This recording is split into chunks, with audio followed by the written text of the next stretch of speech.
매번 다짐하고 또 다짐하지만 번번이 실패하는 다이어트, 혹시 이제 정말 지긋지긋하지 않으신가요? 오늘 이 시간을 통해서 왜 우리의 다이어트가 자꾸만 실패하는지, 그리고 진짜로 지속 가능한 성공을 하려면 어떻게 해야 하는지 그 비밀을 한번 제대로 파헤쳐 보겠습니다. 자, 준비되셨죠? 아마 정말 많은 분들이 스스로에게 이 질문을 던져보셨을 거예요. 이번엔 진짜 마지막이야 하고 시작하는데 이상하게 얼마 못 가서 원래대로 돌아오곤 하죠. 이게 다 내 의지가 약해서 그런 걸까요? 정말 내 탓일까요? 바로 이겁니다.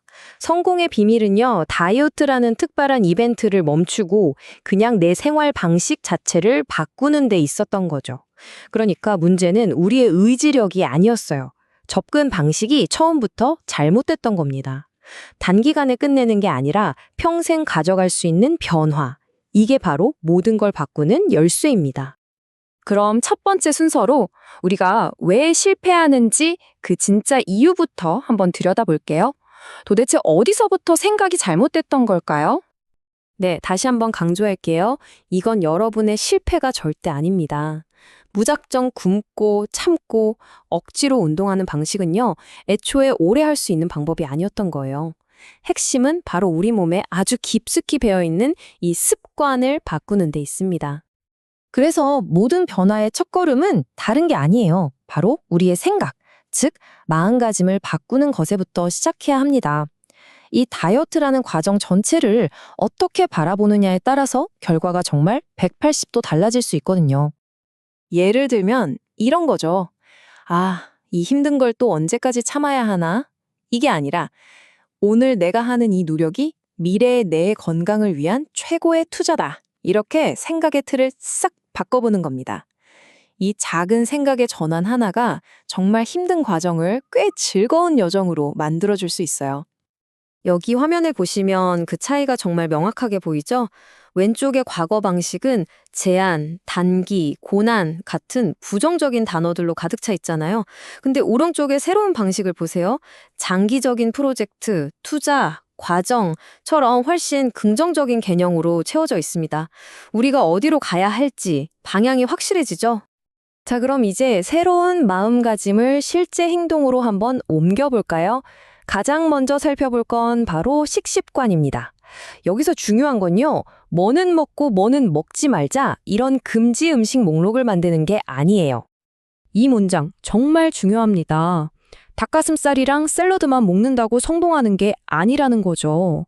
그보다는 내가 평소에 음식을 어떤 방식으로 먹고 있는지 그 습관 자체를 돌아보는 게 훨씬 더 근본적인 해결책이 될 수 있다는 겁니다. 첫 번째 질문입니다. 혹시 식사 속도가 너무 빠르진 않으세요? 우리 뇌가 배부르다 하고 느끼기도 전에 식사가 끝나버리면 나도 모르게 과식으로 이어지기 정말 쉽거든요. 그리고 이건 어떠세요? 내 몸이 보내는 신호에 귀를 기울이고 계신가요? 우리는 종종 진짜 배고픔이 아니라 그냥 눈앞에 음식이 있으니까 혹은 이거 남기면 아까운데 하는 생각에 배가 불러도 계속 먹곤 하잖아요. 마지막으로 간식은 어떨까요? 입이 심심해서, 스트레스 받아서, 아니면 그냥 늘 먹던 시간이라 습관적으로. 이게 진짜 배고픔이 아니라 감정적인 허기 때문에 간식을 찾고 있는 건 아닌지 한번 점검해 보는 것. 바로 이게 어떻게 먹느냐를 고민하는 시작입니다. 자, 다음은 활동에 대한 이야기로 넘어가 볼게요. 많은 분들이 다이어트를 결심하면 동시에 헬스장부터 등록하시는데요. 사실 그것보다 더 효과적이면서 지속 가능한 방법이 있습니다. 네, 바로 일상 속 움직임을 늘리는 거예요. 전문가들도 하루 종일 앉아있는 시간을 조금만 줄여도 기초 대사량에 큰 영향을 준다고 하거든요. 억지로 하는 힘든 운동보다 즐겁게 꾸준히 할 수 있는 작은 움직임들이 결국 우리를 변화시키는 거죠. 여기 아주 좋은 예시가 있네요. 보세요. 엘리베이터 대신에 계단을 이용하는 것만으로도 하체 근력이 강화되고요. 하루에 만보 걷기를 목표로 하면 지방 연소에 직접적인 도움이 된대요. 이렇게 정말 작고 간단한 변화들이 모여서 나중에는 엄청난 차이를 만들어냅니다. 자, 이제 거의 다 왔습니다. 마지막 파트예요. 이렇게 좋은 마음가짐과 습관들을 어떻게 하면 꾸준히 내 것으로 만들 수 있을까요? 여기서는 많은 분들이 평소에 궁금해하셨던 질문들에 대한 아주 실용적인 답변들을 좀 모아봤습니다. 이거 정말 많이들 물어보시는 질문이죠. 아침을 꼭 먹어야 하는지, 저녁은 굶어야 하는 건지 의견이 참 분분한데요. 정답은 바로 규칙성에 있습니다. 물론 사람마다 조금씩 차이는 있겠지만 대부분의 경우 하루 두세 끼를 비슷한 시간에 챙겨 먹는 게 우리 몸의 리듬을 안정시키고 갑작스러운 과식을 막는데 훨씬 도움이 됩니다. 다이어터들의 영원한 숙제죠. 바로 야식입니다. 밤만 되면 왜 이렇게 뭔가 먹고 싶은 걸까요? 이거 정말 의지력만으로 참기엔 너무 힘들잖아요. 여기서도 해답은 근본적인 원인을 찾는 데 있어요. 야식은요, 부족한 잠이나 낮에 받은 스트레스에 대한 보상 심리로 나타나는 경우가 정말 많거든요. 이게 진짜 배고픔이 아니라 마음의 허기를 채우려는 습관은 아닌지 그걸 먼저 점검해 보는 게 중요합니다.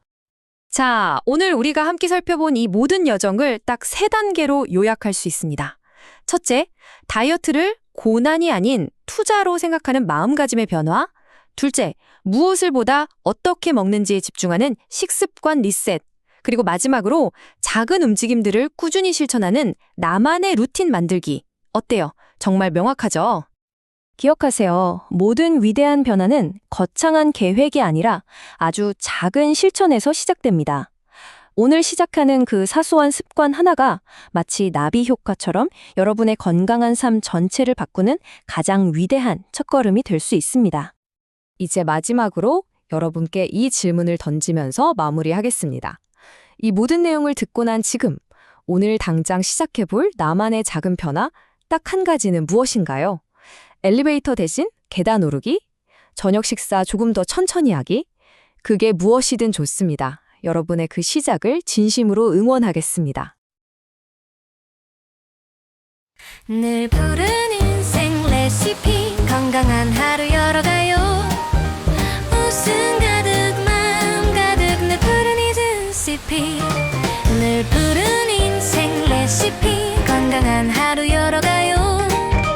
웃음 가득 마음 가득 늘 푸른 인생 레시피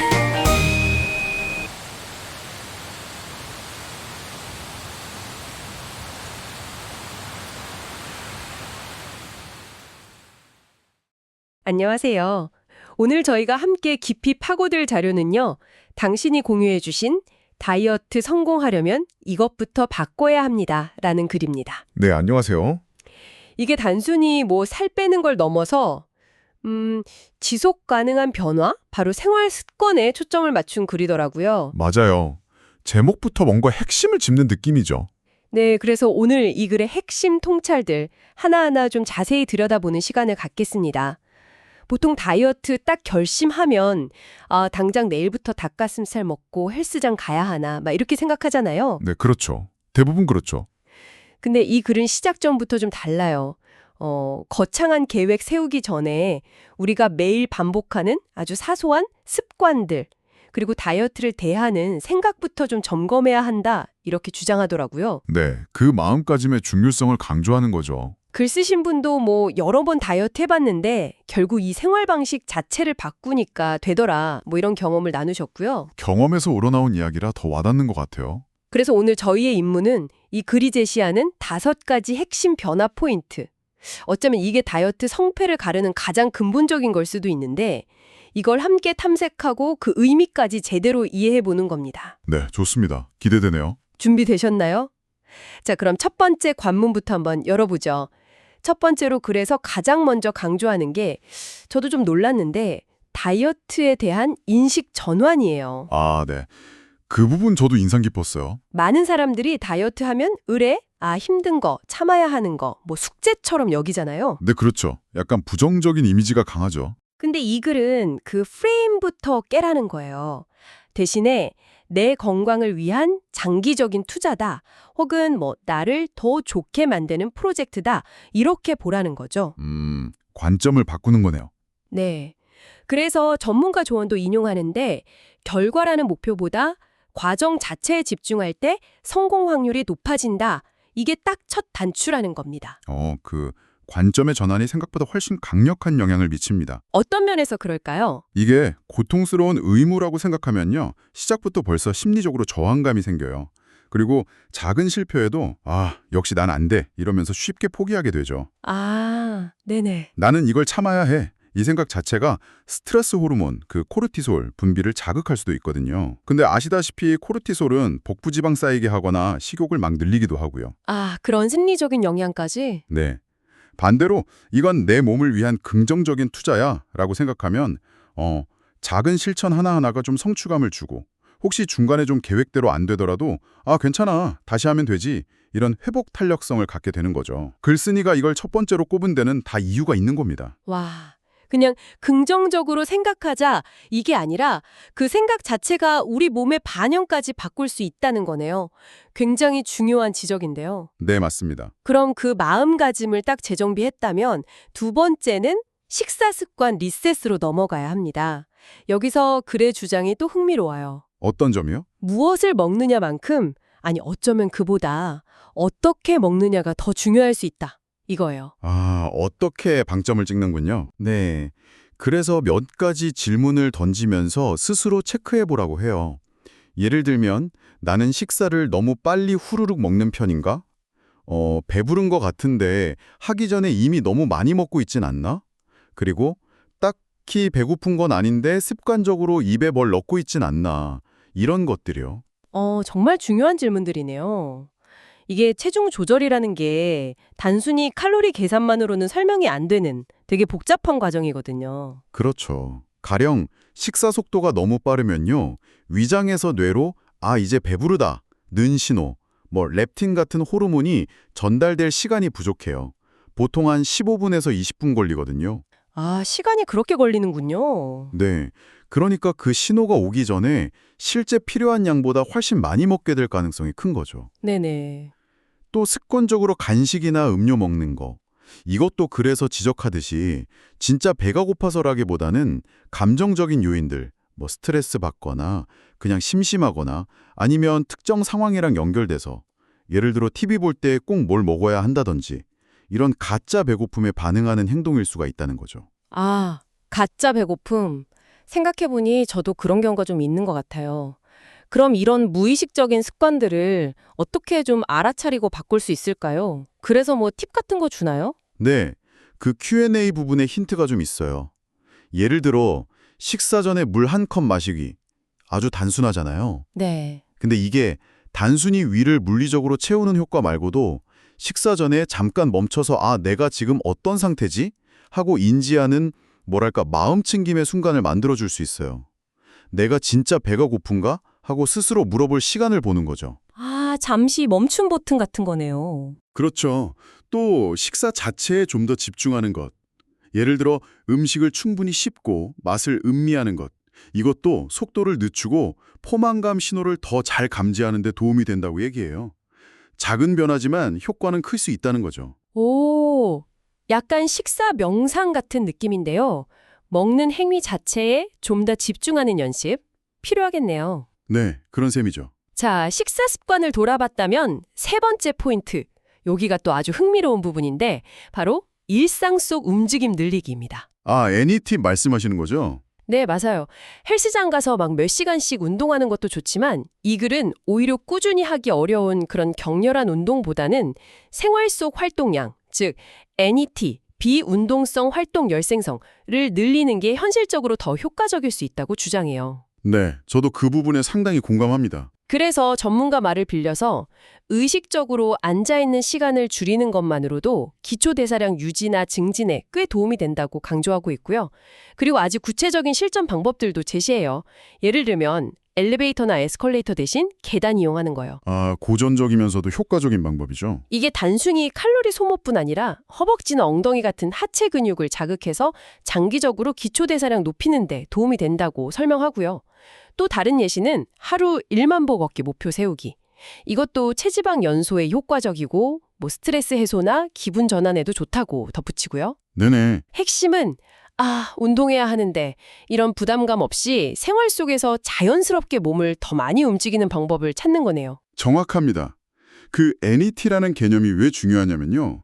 우리가 하루에 쓰는 총 에너지 중에서 사실 의식적인 운동이 차지하는 비중은 생각보다 크지 않을 수 있어요. 아, 정말요? 운동이 다가 아니군요. 네. 오히려 이런 자잘한 활동들이 모여서 만드는 에너지 소모량이 훨씬 클 수 있다는 거죠.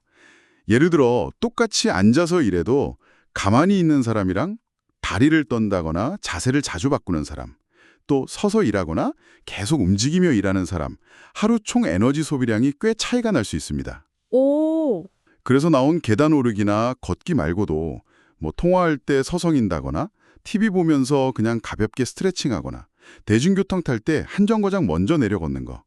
이런 작은 습관들이 모이면 정말 무시 못할 효과를 내는 거죠. 와, 저도 모르게 앉아있는 시간이 얼마나 긴지 한번 체크해봐야겠는데요. 근데 이런 작은 움직임들이 진짜 꾸준히 했을 때 의미 있는 변화를 만들 수 있을까요? 그래서 그 효과를 좀 더 뒷받침하는 내용이 있나요? 그래서는 직접적인 수치를 딱 제시하기보다는 이런 활동들이 지속 가능성 측면에서 큰 이점이 있다고 강조해요. 아, 꾸준히 할 수 있다는 거. 네. 매일 헬스장 가는 건 사실 큰 의지력이 필요하고 변수도 많잖아요. 그렇죠. 뭐 약속 생기거나 피곤하거나. 맞아요. 근데 생활 속 움직임 늘리기는 상대적으로 실천 장벽이 낮죠. 예를 들어 계단 이용하는 거 거의 매일 할 수 있잖아요. 네, 그러네요. 그리고 이런 활동들은 뭐 특별한 장비나 시간이 필요한 것도 아니고요. 글쓴이는 이런 작은 습관들이 쌓여서 만드는 누적 효과를 강조하면서 단기적인 운동 성과보다는 장기적인 에너지 소비 증진에 초점을 맞추는 게 현명하다고 주장합니다. 티끌 모아 태산이라는 말이 딱 어울리는 전략이죠. 확실히 꾸준함이 핵심이라면 실천 가능한 전략이 중요하겠네요. 이해가 됩니다. 자, 그럼 네 번째 핵심으로 넘어가 볼까요? 바로 루틴화의 힘입니다. 루틴. 중요하죠? 이것도 글의 Q&A 섹션에서 여러 질문에 답하는 형식으로 중요성을 강조하는데요. 예를 들어 식사는 하루 몇 번이 좋은가? 이런 질문이에요. 네, 많이들 궁금해하시죠. 개인차가 크지만 일반적으로는 하루 2, 3끼를 규칙적인 시간에 먹는 게 좋다고 답해요. 불규칙한 식사는 과식이나 폭식으로 이어질 위험을 높인다고요. 맞아요. 예측 가능성이 중요하죠, 몸 입장에서는. 그리고 운동은 언제 하는 게 가장 효과적인가? 이 질문에는 정답은 없지만 본인 생활 패턴이나 에너지 레벨에 맞춰서 가장 꾸준히 할 수 있는 시간을 선택하는 게 중요하다고 해요. 아침 공복 운동이 지방 연소에 더 효과적일 수 있다. 뭐 이런 가능성도 언급은 하지만 그것보다는 지속 가능성이 우선이다. 이런 뉘앙스더라고요. 그렇죠. 최고의 운동 시간은 내가 실제로 하는 시간이니까요. 맞아요. 또 물은 얼마나 마셔야 하나? 이거는 하루 1.5에서 2리터 정도를 권장하면서 특히 식전에 마시는 물이 포만감을 줘서 식사량 조절에 도움된다는 점을 다시 한번 언급하고요. 수분 섭취도 루틴이 되면 좋죠. 마지막으로 야식은 어떻게 끊어야 하나? 이건 정말 많은 분들의 고민일 텐데 이게 단순 배고픔 문제가 아니라 수면 부족이나 스트레스랑 연관된 고착화된 습관일 가능성이 높다고 지적해요. 원인이 다른 데 있을 수 있다는 거군요. 네. 그래서 야식 먹는 행위 자체보다는 그 뒤에 숨어 있는 근본 원인, 그러니까 수면 패턴이나 스트레스 관리 방법을 먼저 점검해 보라고 조언합니다. 이 모든 답변들을 이렇게 쭉 꿰뚫는 키워드가 바로 루틴, 즉 규칙성인데요. 왜 루틴이 중요할까요? 네. 왜 그렇게 중요할까요? 우리 몸은 생각보다 예측 가능한 환경을 좋아합니다. 식사 시간이 막 불규칙하면 우리 몸은 언제 에너지가 들어올지 모르겠네 하면서 불안해해요. 그러면서 식욕 조절 호르몬, 예를 들어 배고픔을 느끼게 하는 그렐린이나 포만감을 주는 렙틴 같은 것들의 균형이 깨지기 쉬워요. 호르몬까지. 네. 반면에 규칙적인 식사는 이 호르몬 시스템을 안정시키는 데 도움을 줍니다. 잠자는 시간, 활동 시간 같은 게 일정하면 에너지 수준을 예측하고 관리하기도 더 편해지고요. 더 나아가서 루틴은 결정 피로라는 걸 줄여줘요. 결정 피로요? 네. 매 순간 뭘 먹지? 운동할까 말까? 언제 자지? 이렇게 고민하는 게 상당한 정신 에너지를 소모하거든요. 네네. 그렇죠. 은근히 스트레스죠. 맞아요. 근데 건강한 습관이 루틴으로 딱 자리 잡으면 이런 고민 없이 그냥 자연스럽게 건강한 선택을 하게 돼서 의지력 소모를 확 줄일 수 있어요. 즉, 루틴은 좋은 습관을 자동화시키는 아주 강력한 도구인 셈이죠. 그래서 단순히 규칙적으로 하세요. 이게 아니라 식사, 운동, 수분, 수면 같은 구체적인 영역에서 루틴의 중요성을 강조하는 이유가 바로 여기에 있습니다. 와, 들어보니까 정말 일리가 있네요. 매일 막 의식적으로 노력해야 해. 이게 아니라 좋은 습관이 그냥 몸에 배도록 시스템을 만드는 게 더 효과적이라는 거군요. 바로 그거죠. 이제 마지막 5번째 포인트입니다. 이 부분은 글쓴이 본인의 경험담이랑 같이 격려의 메시지를 담고 있는데요. 아, 실제 경험담이군요. 네. 이분도 과거에는 정말 운동에만 매달렸던 시기가 있었대요. 남들이 보기에도 와, 진짜 독하게 운동한다 싶을 정도로요. 어휴, 대단했네요. 그런데 식습관이나 수면 같은 다른 생활 전반을 같이 안 바꾸니까 운동 효과도 좀 더디고 무엇보다 지속하기가 너무 힘들었다는 거죠. 에너지는 에너지대로 쓰고 몸만 크게 변하지 않고 약간 악순환이었다고 해요. 아, 운동만으로는 한계가 있었다는 거네요. 네. 하지만 지금은 접근 방식을 바꿔서 앞에서 이야기한 이런 기본적인 생활 습관들을 하나하나 점검하고 개선해 나가는 그 과정 자체에서 오히려 재미를 느낀다고 해요. 예를 들면 오늘은 계단으로만 다녀보자. 저녁 식사 시간 30분으로 늘려볼까? 이런 작은 실험들을 하면서요. 오, 실험처럼 접근하는 거 좋네요. 그랬더니 예전처럼 막 운동에 목숨 걸지 않아도 오히려 몸이 더 가볍고 편안해지는 걸 느낀다고 합니다.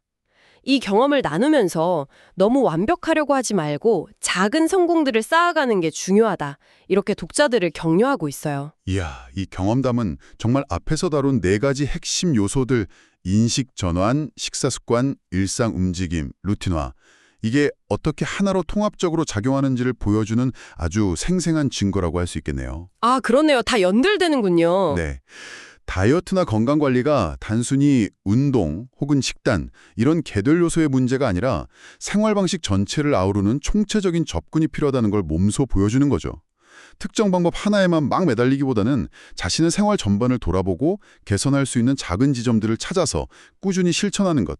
이게 바로 글쓴이가 경험을 통해 얻었고 또 독자들에게 전달하고 싶은 핵심 교훈인 것 같습니다. 단기적인 극단적 변화보다는 지속 가능한 시스템을 만드는 게 중요하다는 메시지죠. 자, 그럼 오늘 저희가 함께 살펴본 이 모든 내용들이 당신에게는 어떤 의미로 다가오시나요? 우리는 다이어트 성공하려면 이것부터 바꿔야 합니다. 라는 글을 통해 5가지 핵심 변화 포인트를 짚어봤습니다. 첫째, 다이어트를 고통이 아니라 건강 투자로 다시 생각하는 인식의 전환.